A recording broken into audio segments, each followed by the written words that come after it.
Guys, welcome back to WebD. This is Ram. ఈరోజు మనం జేఎన్టీయూకేలో రీసెంట్గా R23 అనే రెగ్యులేషన్ స్టార్ట్ చేశారు. దానిలో ఇంట్రడక్షన్ టు ప్రోగ్రామింగ్ అనే సబ్జెక్ట్ ఉందన్నమాట. నేను దాంట్లో ఉన్న సిలబస్ ప్రకారం కొన్ని నెంబర్ ఆఫ్ వీడియోస్ చేయాలనుకుంటున్నాను.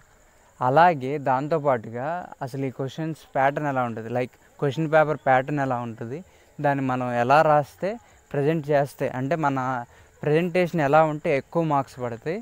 సో ఇవన్నీ నేను ఫర్దర్ వీడియోస్లో చెప్తాను. అసలు ఈ జేఎన్టీయూకే ఏంటంటే జవహర్లాల్ నెహ్రూ టెక్నాలజికల్ యూనివర్సిటీ కాకినాడ. ఇది వచ్చేసరికి ఈ జేఎన్టీయూ అనే యూనివర్సిటీ మనకి చాలా ఏరియాస్లో ఉంది ఇండియాలో. మనకి ప్రత్యేకంగా ఆంధ్రాలో వచ్చేసరికి కాకినాడలో ఉందన్నమాట. ఇదేంటంటే కొన్ని రెగ్యులేషన్స్ బేస్ చేసుకొని దాని అండర్లో ఉన్న కాలేజెస్కి ప్రతి 3 ఇయర్స్కి సిలబస్ అనేది చేంజ్ చేస్తూ ఉంటుంది. బికాస్ టెక్నాలజీ అనేది ఎప్పటికప్పుడు మారుతూ ఉంటుంది. అలాగే స్టూడెంట్స్ కూడా ఆ అప్డేట్లో ఉండాలని చెప్పి వీళ్ళు ప్రతి 3 ఇయర్స్కి ఈ రెగ్యులేషన్స్ అనేవి చేంజ్ చేస్తారు. అలాగే దాంతోపాటు ఈ సిలబస్ అనేది కూడా అప్డేట్ చేస్తారు. సో దాంట్లో ఇంట్రడక్షన్ టు ప్రోగ్రామింగ్లో ఫస్ట్ యూనిట్లో మనకు ఫస్ట్ టాపిక్ వచ్చేసరికి హిస్టరీ ఆఫ్ కంప్యూటర్స్. కంప్యూటర్ ఎలా స్టార్ట్ అయింది, ఇప్పుడు ఏ పొజిషన్లో ఉంది, ఇది మనకి మెయిన్ కాన్సెప్ట్ హిస్టరీ ఆఫ్ కంప్యూటర్లో. ఫస్ట్ ఆఫ్ ఆల్ ఇది తెలుసుకునే ముందర మనం వాట్ ఈస్ కంప్యూటర్ అనేది ఏంటో తెలుసుకుందాం. So let's get into the video. What is a computer? Computer is an electronic device which program to perform calculations and also operations. So మనకి ఆ basic డెఫినేషన్లోనే ఒక ఐడియా వచ్చేసింది కంప్యూటర్ అంటే ఏంటంటే computer అనేది ఒక ఎలక్ట్రానిక్ డివైస్. ఇది ఎలక్ట్రిసిటీని base చేసుకొని రన్ అవుతుంది. అండ్ ఈ డివైస్లో ఇది ప్రత్యేకంగా డిజైన్ చేసింది ఎందుకంటే పర్ఫార్మింగ్ క్యాలిక్యులేషన్స్ అండ్ ఆపరేషన్స్. మనమైనా క్యాలిక్యులేషన్స్ చేస్తాం, హ్యూమన్ కూడా. బట్ ఇది ఏంటంటే వితిన్ సెకండ్స్లో మనకి రిజల్ట్స్ అనేది ఇస్తుంది. మనకి టైం టేకెన్ ప్రాసెస్ అవుతుంది. హ్యూమన్ చేయాలంటే దానికి చాలా టైం ప్రాసెస్ ఉంటుంది. సో ఇదేంటంటే ఆల్రెడీ దీంట్లో స్టోర్ చేసిన ఇన్ఫర్మేషన్ వల్ల ఇది త్వరగా మనకు క్యాలిక్యులేషన్స్ అనేది ఇస్తుంది అనమాట. ఇది బేసిక్గా మనం చెప్పుకోవచ్చు. దీంట్లో మనం ప్రోగ్రామింగ్ అనేది వాడి మనకు కావాల్సిన అవుట్పుట్స్ అనేవి తీసుకురావచ్చు. అందుకనే మనకి ఈ కంప్యూటర్లో ఈ ప్రోగ్రామింగ్ అనేది వాడతారు. అసలు ఈ ప్రోగ్రామింగ్ అంటే ఏంటి, ప్రోగ్రామింగ్ లాంగ్వేజెస్ అంటే ఏంటి అనేది దాని మీద నేను ఆల్రెడీ ఒక వీడియో చేసి పెట్టాను. ఆ వీడియో మీరు చూస్తే మీకు ప్రోగ్రామింగ్ మీద ఒక అవగాహన వస్తుంది. సో నేను ఆ వీడియోని డిస్క్రిప్షన్లో లింక్ చేస్తాను, వెళ్ళి మీరు ఫస్ట్ ఆ వీడియో చూడండి. ఆటోమేటిక్గా మీకు ఐడియా వస్తుంది ప్రోగ్రామింగ్ అంటే ఏంటో. సో ఇది basic definition of A computer. దీన్ని వచ్చేసరికి చార్లెస్ బాబేజ్ అనే ఆయన దీన్ని ఇన్వెంట్ చేశారు. ఈయన ఒక polymath, inventor and also a mechanical engineer. ఈయన దీన్ని 1821లో ఇన్వెంట్ చేశారు. దీనికి ఒక ఆరిజిన్ అనేది ఇచ్చారు. అందుకనే ఈయనని ఫాదర్ ఆఫ్ ది కంప్యూటర్ అంటారు. ఈయన తయారు చేసిన కంప్యూటర్ని బేస్ చేసుకొని ఫర్దర్గా డెవలప్మెంట్స్ చేసి ఈరోజు ఒక పర్ఫెక్ట్ కంప్యూటర్ అనేది మనకు వచ్చింది. ఈయన అనేవాడు లేకపోతే మనకి అసలు ఇంత డెవలప్మెంట్ అనేది మనం చూసేవాళ్ళం కాదు. బికాస్ కంప్యూటర్ వల్లే మనం ఎన్నో థింగ్స్ ఇన్వెంట్ చేసాం. ఈరోజు పాపులర్గా మనం మాట్లాడుకుంటున్న AI కూడా ఒక కంప్యూటర్ ఉండటం వల్లే వచ్చింది. సో ఈ కంప్యూటర్ లేని ఇంటర్నెట్ బ్రౌజింగ్ కూడా ఇంత పాపులర్ అయ్యేది కాదేమో, స్మార్ట్ ఫోన్స్ కూడా వచ్చేవి కాదేమో. సో కంప్యూటర్ అనేది మనకి ఇప్పుడున్న పరిస్థితుల్లో లేకపోతే మనం ఇంత డెవలప్డ్గా ఉండేవాళ్ళం కాదు. So he is the origin of the computer. And దీంట్లో ఈ కంప్యూటర్ అనేది ఒక కాంపోనెంట్ కాదండి, సో మెనీ పార్ట్స్ కలిపితేనే మనం కంప్యూటర్ అంటాం. అసలు ఆ పార్ట్స్ ఏంటనేది మనం ఇప్పుడు తెలుసుకుందాం. సో ఈ పార్ట్స్ ఏంటంటే మనకు వచ్చేసరికి monitor, keyboard, mouse and CPU. నేను అండ్ CPU అని ఎందుకన్నానంటే ఇదే మేజర్ వన్ అనమాట. దీని గురించి మనం మాట్లాడుకుందాం. First one is monitor. Monitor అనేది ఒక అవుట్పుట్ డివైస్. ఇదేంటంటే మనం ఎలాంటి ఇన్పుట్ ఇస్తామో, మనం ఏమనుకొని అంటే మనకి ఏ అవుట్పుట్ రావాలని చెప్పి ఒక ఇన్పుట్ ఇస్తామో, అవుట్పుట్ అనేది మనకి విజిబుల్గా కనపడటానికి ఈ అవుట్పుట్ డివైస్ అనేది వాడుకుంటాం. ఇది మనం చూసినట్టయితే మీరు ఆ ఇమేజ్లో అబ్జర్వ్ చేస్తే ఒక టీవీ లానే ఉంటుంది. మనం నార్మల్గా రోజు డైలీ చూసే ఒక టీవీ లాగా ఉంటుంది. సో దీంట్లో మనం ఏదైతే మనకు కావాల్సిన అవుట్పుట్ని దాన్ని విజిబుల్గా చూడగలుగుతాం. ఇది monitor. And next one is keyboard. ఈ కీబోర్డ్ అనేది ఇన్పుట్ డివైస్. మనం కంప్యూటర్కి ఎటువంటి ఇన్పుట్ మనం ఇవ్వాలనుకున్నా మనం ఈ కీబోర్డ్ మీదే బేస్ అయి ఉంటాం. బికాజ్ ఈ కీబోర్డ్ లేదే మనం ఇన్పుట్ అనేది కంప్యూటర్కి ఇవ్వలేం. So it is the one of the major important device in the computer. ఇది ఎందుకంటే దీంట్లో ఉన్న ఫంక్షన్స్ బేస్ చేసుకొని మనం ప్రోగ్రామ్స్ కూడా చేస్తాం. దీంట్లో మనకి ఫంక్షన్ కీస్ ఉంటాయి, నెంబర్స్ ఉంటాయి, ఆల్ఫాబెట్స్ ఉంటాయి, and also special characters like dollar symbols కానీ, కామాస్ కానీ, ఫుల్ స్టాప్స్ కానీ, అండ్ సింబల్స్ కానీ, ఇలా different types of special characters ఉంటాయి. మనకి కొత్తగా స్పెషల్ బటన్స్ కూడా ఉంటాయి లైక్ కంట్రోల్ అని, షిఫ్ట్ అని, క్యాప్స్ లాక్ అని, ఆల్ట్ అని, స్పేస్ అని, ఇంకా left arrow, right arrow, front arrow, back arrow, ఇలా డిఫరెంట్ కీస్ ఉంటాయి. ఈ కీస్ అన్నీ మనం ప్రోగ్రామింగ్స్లో వాడుకుంటానికి, అలాగే ఇంకా మెసేజ్ పాసింగ్ కంప్యూటర్లో మనం ఏదైనా తెలుసుకోవాలన్నా ఈ కీస్ అన్నీ ఉపయోగపడతాయి అన్నమాట. ఇది keyboard. And next one is mouse. దీన్ని మనం మౌస్ అని ఎందుకు పిలుస్తున్నామంటే దీని షేప్ కానీ దీని సైజ్ కానీ ఒక నార్మల్ మౌస్ లాగే ఉంటుంది.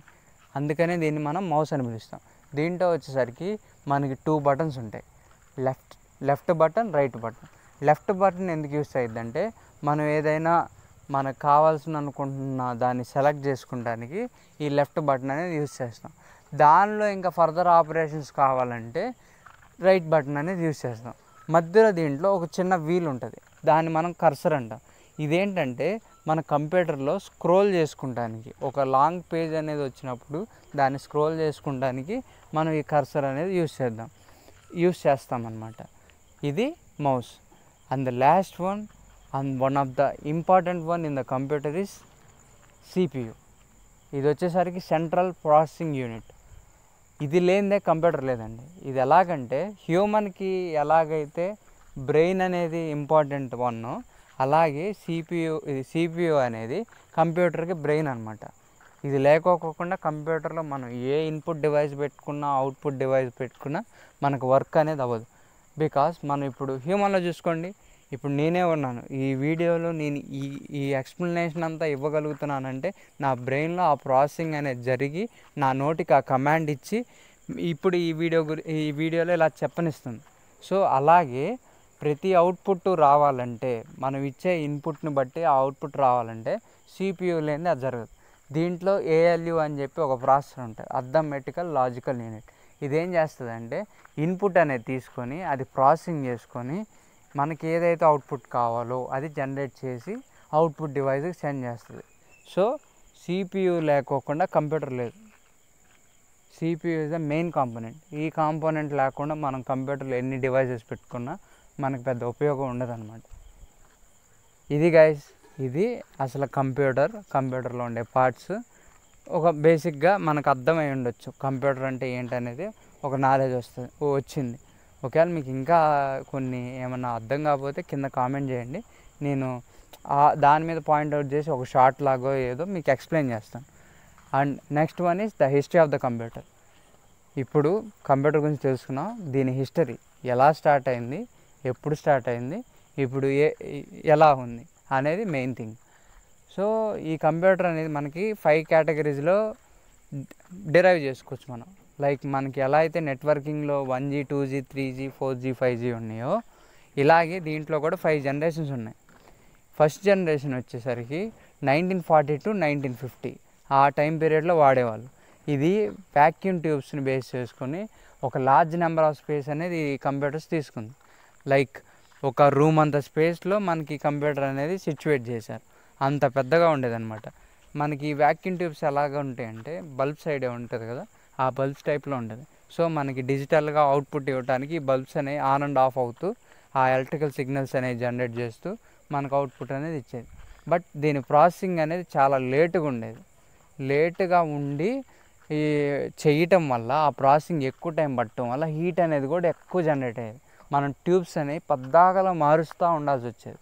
సో దీన్ని మాడిఫై చేసుకుంటానికే తర్వాత సెకండ్ జనరేషన్లో ట్రాన్సిస్టర్స్ అనేవి యూజ్ చేశారు. ఇది వ్యాక్యూమ్ ట్యూబ్స్తో పోల్చుకుంటే దీన్ని ఎలక్ట్రికల్ సిగ్నల్స్ అనేవి ఈజీగా కొంచెం యాక్యురసీగా చేంజ్ చేయగలదు కంపేర్ టు మనకి వ్యాక్యూమ్ ట్యూబ్స్తో చూసుకుంటే. కాకపోతే ఇది కూడా అంతగా వర్కౌట్ అవ్వలేదు, స్పీడ్గానే ఉంది, దీని ఎఫెక్ట్గానే ఉంది కానీ అంత ఎఫెక్టివ్గా లేదు. సో మనకి ఎఫెక్టివ్గా రిజల్ట్ రావడానికి మనం థర్డ్ జనరేషన్లోకి వచ్చాం. ఈ థర్డ్ జనరేషన్లో ఏం చేసామంటే మనం ఒక డిస్ప్లే అనేది ఇచ్చాం కంప్యూటర్కి. అంటే మనం ఏదైతే అవుట్పుట్ కావాలనుకున్నామో అది డిస్ప్లే అయ్యి విజిబుల్గా కనపడేటట్టుగా ఒక కాంపోనెంట్ అనేది డిజైన్ చేసుకున్నాం. ఇది థర్డ్ జనరేషన్ చేసాం. దీంట్లో అలాగే మెయిన్గా యూజ్ చేసింది ఏంటంటే ఐసీస్ అంటే ఇంటిగ్రేటెడ్ సర్క్యూట్స్. అంటే ఏదైతే ఇప్పుడు దాకా మనం మాట్లాడుకుంటున్నామో ఆ సర్క్యూట్ అనేది పెద్ద సర్క్యూట్ని చాలా చిన్న సర్క్యూట్లా మార్చి మనం స్పేస్ కాంప్లెక్సిటీ అనేది తగ్గించాం ఈ థర్డ్ జనరేషన్లో. అండ్ నెక్స్ట్ ఫోర్త్ జనరేషన్, ఇది వచ్చేసరికి ఇప్పుడు ప్రజెంట్ కూడా ఉంది. 1970s నుండి ఇప్పుడు ప్రజెంట్ కూడా ఈ సిస్టమ్స్ అనేవి వాడుతున్నాం. ఇది మనకు తెలిసిన basic system, having the monitor, CPU, keyboard and mouse. ఇది మనకి కంప్యూటర్ని అర్థం చేసుకునే కాంప్లెక్సిటీ అనేది చాలా వాటికి తగ్గించింది. అంటే దీంట్లో మనం ఇచ్చే ఇన్స్ట్రక్షన్స్ కూడా హై లెవెల్లో ఇస్తున్నాం, దానికి వచ్చే అవుట్పుట్ అది లో లెవెల్లో కన్వర్ట్ చేసుకొని మనకి ఇస్తుంది. ఇక్కడే ఈ ప్రోగ్రామింగ్ లాంగ్వేజెస్ అనేవి చాలా బాగా ఫేమస్ అయినాయి. లైక్ బేసిక్ కానీ, పాస్కల్ కానీ, కోబాల్ట్ కానీ, ఇవి స్టార్టింగ్ లెవెల్ ఆఫ్ లాంగ్వేజెస్. దాంట్లో నుండి తర్వాతగా మనకి పైథాన్, C++, జావాస్ అనేవి వచ్చినాయి. సో ఇది ఫోర్త్ జనరేషన్. దీంట్లో మనం మైక్రో ప్రాసెసర్ని యూజ్ చేసాం. ఈ మనకి పేరులోనే ఉంది, మైక్రో అంటే చాలా చిన్న ప్రాసెస్. ఈ ప్రాసెస్ అన్నీ కలిపి మనకి ప్రాసెస్ అయ్యి ఆ అవుట్పుట్ అనేది జనరేట్ చేసేది. ఇది fourth generation. In the next one fifth generation. ఈ ఫిఫ్త్ జనరేషన్ వచ్చేసరికి ప్రజెంట్ అండ్ ద ఫ్యూచర్. ఇది మెయిన్గా ఇప్పుడు మనకి తెలిసిన ట్రెండింగ్లో ఉన్న కాంపోనెంటే ఏఐ. ఈ ఏఐ అనేదే రేపు ఫ్యూచర్లో ఈ కంప్యూటర్ టెక్నాలజీ అనేది మార్చబోతుంది. ఇప్పుడున్న దానికంటే ఇంకా బియాండ్గా మనం వెళ్ళిపోతాం. వర్చువల్ రియాలిటీ అనేది వచ్చింది. సో దాంట్లోనే మనం ప్లేస్ చేసుకొని ఇంకా కొత్త రకమైన హోలోగ్రామ్స్లో అలా కంప్యూటర్స్ అనేవి వస్తాయి. ఆల్రెడీ టచ్ స్క్రీన్స్ వచ్చేసినాయి, రేపు ఇంకా ఫర్దర్గా డెవలప్ అయ్యే ఛాన్సెస్ ఉంటాయి. బికాజ్ ఆర్టిఫిషియల్ ఇంటెలిజెన్స్ అనేది చాలా అడాప్ట్ అవుతుంది, దాని స్కిల్ అనేది ఇంకా పెరుగుతుంది. కాబట్టి మనకి ఫ్యూచర్లో వచ్చే కంప్యూటర్స్ అనేవి మనం ఊహించలేనంత స్థాయికి వచ్చేస్తాయి. సో ఇది గైస్ హిస్టరీ ఆఫ్ కంప్యూటర్. ఈరోజు మనం ఈ వీడియోలో history of computer and also input output devices in a computer అనేది తెలుసుకున్నాం. ఇంకా నెక్స్ట్ వీడియోస్లో ప్రోగ్రామింగ్ ఎలా చేయాలి, దాని సింటాక్సెస్ ఎలా ఉంటాయి అనేది నేను మీకు ఎక్స్ప్లెయిన్ చేస్తాను. దట్